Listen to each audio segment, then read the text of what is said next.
সবাইকে স্বাগত জানাচ্ছি। আমি ফিরোজ তোহা। শুরুতেই সংবাদ শিরোনাম জানিয়ে দেব এই মুহূর্তে হাতে পাওয়া সর্বশেষ গুরুত্বপূর্ণ আপডেট আন্তর্জাতিক সংবাদ। শুরুতেই থাকছে মালয়েশিয়ায় কোনো ইসরায়েলিকে পাওয়া গেলেই বহিষ্কার। মালয়েশিয়ার কোনো ইসরায়েলি নাগরিককে পাওয়া গেলে সঙ্গে সঙ্গে বহিষ্কার করবার ঘোষণা দিয়েছেন দেশটির প্রধানমন্ত্রী আনোয়ার ইব্রাহিম। তিনি বলেন, দক্ষিণাঞ্চলে জোহরাজে ফরেস্ট সিটিতে একটি বেসরকারি আবাসিক কমিউনিটির কার্যক্রমে একজন ইসরায়েলি জড়িত থাকার অভিযোগ উঠেছে। এ বিষয়ে সংশ্লিষ্ট কর্তৃপক্ষ তদন্ত করছে। অভিযোগ সত্য প্রমাণিত হলে সরকার কোনো ছাড় দেবে না। এবারে জানাবো যে কৌশলে কেবল দক্ষিণাঞ্চলে সীমিত যুক্তরাষ্ট্রের হামলা। যুক্তরাষ্ট্র নতুন করে ইরানের বিভিন্ন স্থানে হামলা চালানোর পর প্রশ্ন উঠেছে, কেন হামলাগুলো মূলত দেশটির দক্ষিণাঞ্চলে সীমাবদ্ধ থাকছে। দর্শক, এ বিষয়ে জানাবো একটি বিস্তারিত আলোচনার সঙ্গে থাকুন। জানাবো চরম অজনপ্রিয় ইরান যুদ্ধ থেকে বেরিয়ে আসতে মরিয়া ডোনাল্ড ট্রাম্প। মার্কিন যুক্তরাষ্ট্র টানা পঞ্চম দিনের মতো ইরানের অভ্যন্তরে হামলা চালিয়েছে। মার্কিন সেন্ট্রাল কমান্ড জানিয়েছে, হরমুজ প্রণালীতে ইরানের সামরিক নিয়ন্ত্রণ এবং আন্তর্জাতিক জলপথে বাণিজ্যিক জাহাজ চলাচলে বাধা সৃষ্টির অপচেষ্টার সঙ্গে যুক্ত লক্ষ্যবস্তুতে মূলত এই নতুন দফার হামলা চালানো হয়েছে। এদিকে দেশীয় প্রযুক্তিতে তৈরি রাডার স্যাটেলাইট রাদ-1 উন্মোচন করবে ইরান। ইরানের মহাকাশ কর্মসূচিতে নতুন অধ্যায়ের সূচনা হতে যাচ্ছে। দেশটির প্রথম সম্পূর্ণ দেশীয় প্রযুক্তিতে নির্মিত রাডার স্যাটেলাইট রাদ-1 শিগগিরই আনুষ্ঠানিকভাবে উন্মোচন করা হবে বলে জানিয়েছেন ইরান স্পেস এজেন্সির প্রধান, তথ্য ও যোগাযোগ প্রযুক্তি মন্ত্রণালয়ের উপমন্ত্রী হাসান সালারিয়ে। জানিয়ে দেব, যুক্তরাষ্ট্রের সঙ্গে অস্তিত্ব রক্ষার যুদ্ধে লিপ্ত ইরান গালিবাব। যুক্তরাষ্ট্রের সঙ্গে ইরানের চলমান সংঘাতকে একটি অস্তিত্ব রক্ষার যুদ্ধ হিসেবে আখ্যায়িত করেছেন ইরানের পার্লামেন্ট স্পিকার মোহাম্মদ বাঘের গালিবাব। এর যুদ্ধ মোকাবেলা এবং যুক্তরাষ্ট্রের সঙ্গে যে কোনো ধরনের আলোচনার ক্ষেত্রে দলমতের ঊর্ধ্বে উঠে একটি নির্দলীয় বা অরাজনৈতিক পন্থা অবলম্বনের জোর আহ্বান জানিয়েছেন তিনি। এবং সর্বশেষ জানাবো, সৌদি আরবের কাছে $1.96 বিলিয়ন অস্ত্র বিক্রির সম্ভাব্য অনুমোদন দিল যুক্তরাষ্ট্র। সৌদি আরবের কাছে $1.96 বিলিয়ন মার্কিন মূল্যের অ্যাডভান্স প্রিসিশন কিল ওয়েপন সিস্টেমস বিক্রির সম্ভাব্য অনুমোদন দিয়েছে যুক্তরাষ্ট্রের সরকার। যুক্তরাষ্ট্রের পররাষ্ট্র দপ্তর বুধবার এমনটাই জানিয়েছে। এতক্ষণ শুনছিলেন সংবাদ শিরোনাম, এবার থাকছে বিস্তারিত। দর্শক, অনুরোধ থাকবে এই ভিডিওতে একটি লাইক দিন, কমেন্টস করে জানিয়ে দিন এই ভিডিওটি আপনি কোন জেলা থেকে দেখছেন এবং শুনছেন। মালয়েশিয়ায় কোনো ইসরায়েলিকে পাওয়া গেলেই বহিষ্কার। মালয়েশিয়ায় কোনো ইসরায়েলি নাগরিককে পাওয়া গেলে সঙ্গে সঙ্গে তাকে বহিষ্কার করার ঘোষণা দিয়েছেন দেশটির প্রধানমন্ত্রী আনোয়ার ইব্রাহিম। তিনি বলেন, দক্ষিণাঞ্চলের জোহর রাজ্যে ফরেস্ট সিটিতে একটি বেসরকারি আবাসিক কমিউনিটির কার্যক্রমে একজন ইসরায়েলি জড়িত থাকার অভিযোগ উঠেছে।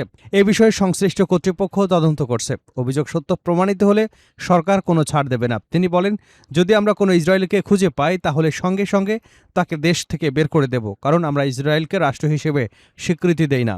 মালয়েশিয়ার সংবাদ মাধ্যম ফ্রি মালয়েশিয়া টুডের প্রতিবেদন অনুযায়ী প্রধানমন্ত্রী আনোয়ার ইব্রাহিম বলেন, সংশ্লিষ্ট কর্তৃপক্ষ এই অভিযোগগুলো তদন্ত করছে এবং এগুলো সত্য প্রমাণিত হলে সরকার কোনো আপোষ করবে না। ইসরায়েলিদের পাসপোর্টধারীদের জন্য সাধারণত বিশেষ সরকারি অনুমোদন ছাড়া মালয়েশিয়ায় প্রবেশ নিষিদ্ধ, কারণ দেশটি ইসরায়েলকে স্বীকৃতি দেয় না। ইরানের যে কৌশলে কেবল দক্ষিণাঞ্চলে সীমিত যুক্তরাষ্ট্রের হামলা। যুক্তরাষ্ট্র নতুন করে ইরানের বিভিন্ন স্থানে হামলা চালানোর পর প্রশ্ন উঠেছে, কেন হামলাগুলো মূলত দেশটির দক্ষিণাঞ্চলে সীমাবদ্ধ থাকছে। ইরানের সামরিক এবং কৌশলগত বিশ্লেষকদের মতে এর পেছনে রয়েছে তেহরানের শক্তিশালী প্রতিরোধ সক্ষমতা, সশস্ত্র বাহিনীর সমন্বিত প্রস্তুতি, হরমুজ প্রণালীকে কেন্দ্র করে দীর্ঘদিনের সামরিক পরিকল্পনা। বুধবার ইরানের আধা সরকারি সংবাদ সংস্থা মেহের নিউজ এজেন্সির এক বিশ্লেষণধর্মী প্রতিবেদনে বিষয়টি তুলে ধরা হয়েছে।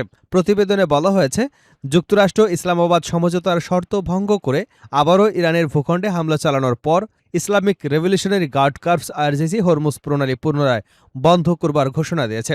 তবে এটি কেবল তাৎক্ষণিক প্রতিক্রিয়ার অংশ নয়, বরং বহু বছর ধরে প্রস্তুত করা একটি সামরিক কৌশল বাস্তবায়ন। প্রতিবেদনে দাবি করা হয়েছে, বর্তমানে ইরান সেনাবাহিনী, আইআরজিসি, নৌবাহিনী, ক্ষেপণাস্ত্র ইউনিট, ড্রোন ইউনিট এবং অন্যান্য সহায়ক বাহিনীর একটি অভিন্ন কমান্ড কাঠামোর অধীনে পরিচালিত হচ্ছে। ফলে প্রতিপক্ষকে আর আলাদা আলাদা বাহিনীর মুখোমুখি হতে হচ্ছে না, বরং এটি সমন্বিত সামরিক শক্তি মোকাবেলা করতে হচ্ছে। এতে দ্রুত গতির যুদ্ধজাহাজ, সাবমেরিন, উপকূলীয় ক্ষেপণাস্ত্র ব্যবস্থা, নজরদারি ড্রোন এবং গোয়েন্দা সক্ষমতার একটি সমন্বিত প্রতিরক্ষা চক্র তৈরি করেছে। ইরানি বিশ্লেষকদের মতে, শত্রুপক্ষ যদি একটি প্রতিরক্ষা স্তর অতিক্রম করে তাহলে সঙ্গে সঙ্গে পরবর্তী স্তরের মুখোমুখি হতে হয়। এই সমন্বিত প্রতিরক্ষা ব্যবস্থায় ইরানের প্রতিরোধ ক্ষমতাকে আরও শক্তিশালী করেছে। হরমুজ প্রণালী বন্ধ করবার সাম্প্রতিক পদক্ষেপকেও বিশ্লেষকরা কেবল সামরিক সিদ্ধান্ত হিসেবে দেখছেন না। তাদের মতে এটি প্রতিপক্ষকে স্পষ্ট বার্তা দিয়েছে যে ইরানের সশস্ত্র বাহিনীর মধ্যে কোনো বিভাজন নেই এবং দেশের সামরিক সক্ষমতা একটি অভিন্ন লক্ষ্যকে কেন্দ্র করেই পরিচালিত হচ্ছে। সাম্প্রতিক সময়ে সেনাবাহিনী আইআরজিসির মুখপাত্রদের যৌথ বৈঠকের কথাও উল্লেখ করা হয়েছে মেহের নিউজের বিশ্লেষণে। সেখানে গণমাধ্যমে সমন্বিত বার্তা প্রেরণ, যৌথ কৌশল নিয়ে আলোচনা হয়। একই সঙ্গে যুক্তরাজ্য সহ কয়েকটি দেশের পক্ষ থেকে আইআরজিসিকে সন্ত্রাসী সংগঠন হিসেবে আখ্যা দেওয়ার উদ্যোগের বিরুদ্ধে সেনাবাহিনী প্রকাশ্যে আইআরজিসির প্রতি সমর্থন জানায়। বৈঠকে সিদ্ধান্ত হয় ভবিষ্যতে সামরিক কর্মকাণ্ড, যুদ্ধ পরিস্থিতি এবং তথ্য প্রকাশের ক্ষেত্রে দুই বাহিনীর মধ্যে আরও সমন্বয় বাড়ানো হবে। পাশাপাশি গণমাধ্যম, জনসংযোগ কার্যক্রম ও যৌথভাবে পরিচালনা করা হবে। অংশগ্রহণকারীরা জোর দিয়ে বলেন, ইসলাম বিপ্লব এবং দেশের স্বার্থকে কেন্দ্র করেই ইরানের সব সশস্ত্র বাহিনী ঐক্যবদ্ধ রয়েছে এবং শত্রুপক্ষের প্রচারণা মোকাবেলায় এই গুরুত্বপূর্ণ ভূমিকা পালন করবে। হরমুজ প্রণালী বন্ধের পরিকল্পনা যে নতুন নয় সেটিও তুলে ধরেছে প্রতিবেদনে। ইরানের সর্বোচ্চ নেতা, সাবেক জ্যেষ্ঠ সামরিক উপদেষ্টা মেজর জেনারেল রহিম সাফাভির বক্তব্যের উদ্ধৃতি দিয়ে বলা হয়, প্রায় ১.৫ দশক আগেই সর্বোচ্চ নেতার নির্দেশে হরমুজ প্রণালী বন্ধের একটি বিস্তারিত সামরিক পরিকল্পনা তৈরি করা হয়েছিল। তার তথ্য অনুযায়ী তখনকার আইআরজিসি নৌবাহিনীর কমান্ডার, ক্ষেপণাস্ত্র বাহিনীর প্রধান এবং অন্যান্য শীর্ষ সামরিক কর্মকর্তাদের সঙ্গে সমন্বয় করে পারস্য উপসাগর থেকে ওমান উপসাগর পর্যন্ত একটি পূর্ণাঙ্গ পরিকল্পনা তৈরি করা হয়। পরে সেটি সর্বোচ্চ নেতার অনুমোদনের পর সশস্ত্র বাহিনীর জেনারেল স্টাফের কাছে হস্তান্তর করা হয়। ইরানি বিশ্লেষকদের মতে সাম্প্রতিক যুদ্ধ পরিস্থিতিতে হরমুজ প্রণালী বন্ধের পদক্ষেপ দেশটির প্রতিরোধ সক্ষমতার বাস্তব প্রকাশ। তাদের যুক্তি, প্রতিরোধ তখনই কার্যকর হয় যখন প্রতিপক্ষ বুঝতে পারে হামলার সম্ভাব্য লাভের চেয়ে ক্ষতির পরিমাণ অনেক বেশি হবে। আর এই উপলব্ধি তৈরি করতেই সামরিক শক্তির ঐক্যবদ্ধ প্রদর্শন গুরুত্বপূর্ণ ভূমিকা রাখছে। প্রতিবেদনে আরও উল্লেখ করা হয়েছে, বিশ্বের অনেক দেশেই সামরিক হুমকি কেবল ঘোষণার মধ্যেই সীমাবদ্ধ থাকে, কিন্তু ইরান হরমুজ প্রণালী বন্ধ করে দেখিয়েছে প্রয়োজন হলে ঘোষিত হুমকি বাস্তবায়নে রাজনৈতিক এবং সামরিক সক্ষমতাও তাদের রয়েছে। এর মাধ্যমে প্রতিপক্ষের কৌশলগত হিসাবও বদলে যাচ্ছে বলে দাবি করা হয়েছে। মেহের নিউজের প্রতিবেদনে অন্যতম গুরুত্বপূর্ণ অংশে প্রশ্ন তোলা হয়েছে, যদি যুক্তরাষ্ট্র ইসলামাবাদ সমঝোতা ভেঙে আবার হামলা চালিয়ে থাকে তাহলে তারা কেন তেহরান বা দেশের অন্যান্য গুরুত্বপূর্ণ শহরে বড় ধরনের হামলা চালাচ্ছে না। ইরানি বিশ্লেষকদের উত্তর, যুক্তরাষ্ট্র জানে সংঘাতের পরিধি বাড়ালে তারা এমন এক যুদ্ধে জড়িয়ে পড়বে যেখান থেকে সহজে বের হওয়া সম্ভব হবে না। তাই তারা আপাতত দক্ষিণাঞ্চলে সীমিত হামলার কৌশল নিয়ে বৃহত্তর সামরিক সংঘর্ষ এড়িয়ে চলছে। প্রতিবেদনে আরও দাবি করা হয়েছে, সাম্প্রতিক ২ দফা যুদ্ধে যুক্তরাষ্ট্র ইসরায়েলের অন্যতম লক্ষ্য ছিল ইরানের সামরিক ক্ষেপণাস্ত্র সক্ষমতা ধ্বংস করা, কিন্তু বাস্তবে ইরানের প্রতিরক্ষা শিল্পের উৎপাদন থেমে যায়নি, বরং দেশীয় প্রযুক্তির উপর নির্ভর করে নতুন সামরিক সক্ষমতা তৈরির কাজ অব্যাহত রেখেছে বলে দাবি করেছে তেহরান। বিশ্লেষকদের মতে ইরানের সমন্বিত সামরিক কাঠামো এখন এমন এক প্রতিরোধ দেওয়াল তৈরি করেছে যা প্রতিপক্ষকে কৌশল বদলাতে বাধ্য করছে। তাদের দাবি, যখন প্রতিপক্ষ উপলব্ধি করে যে একটি ঐক্যবদ্ধ সুসংগঠিত সামরিক শক্তির বিরুদ্ধে দ্রুত বিজয় অর্জন সম্ভব নয়, তখন সংঘাতের পরিবর্তে পিছু হটা ছাড়া অন্য কোনো কার্যকর বিকল্প তার সামনে থাকে না। চরম অজনপ্রিয় ইরান যুদ্ধ থেকে বেরিয়ে আসতে মরিয়া ডোনাল্ড ট্রাম্প। মার্কিন যুক্তরাষ্ট্র টানা ৫ম দিনের মতো ইরানের অভ্যন্তরে হামলা চালিয়েছে। মার্কিন সেন্ট্রাল কমান্ড জানিয়েছে, হরমুজ প্রণালীতে ইরানের সামরিক নিয়ন্ত্রণ এবং আন্তর্জাতিক জলপথে বাণিজ্যিক জাহাজ চলাচলে বাধা সৃষ্টির অপচেষ্টার সঙ্গে যুক্ত লক্ষ্যবস্তুতেই মূলত এই নতুন দফার হামলা চালানো হয়েছে। তবে চলমান এই সামরিক সংঘাতের মাঝেই চরম অজনপ্রিয় এই যুদ্ধ থেকে বেরিয়ে আসার একটি সম্মানজনক পথ খুঁজছেন ডোনাল্ড ট্রাম্প। মার্কিন প্রেসিডেন্ট ট্রাম্প সুস্পষ্টভাবে জানিয়েছেন যে ইরানের উপর এই সামরিক হামলা অব্যাহত থাকবে। তবে একই সঙ্গে তিনি এ দাবিও করেছেন যে ইরানের পক্ষ থেকে মার্কিন কর্মকর্তাদের সাথে বৈঠকের জন্য অনুরোধ জানানো হয়েছে। সাম্প্রতিক এই তীব্র সহিংসতার পরও ট্রাম্প যে কোনো মূল্যে আলোচনার পথটি খোলা রাখতে চাইছেন, তা তার এই বক্তব্যে অনেকটা স্পষ্ট হয়ে উঠেছে। কূটনৈতিক বিশ্লেষকদের মতে যুক্তরাষ্ট্র কতটা মরিয়া হয়ে এই আলোচনা সফল করতে চাইছে এটি তারই সুস্পষ্ট ইঙ্গিত। প্রেসিডেন্ট ট্রাম্পের জন্য এটি মূলত তার প্রশাসনের উপর চেপে বসা চরম অজনপ্রিয় একটি যুদ্ধ থেকে নিজেকে সরিয়ে নেওয়া এবং একটি নিরাপদ প্রস্থান বা এক্সিট র্যাম্প নিশ্চিত করবার একটি মোক্ষম উপায় হিসেবে কাজ করছে।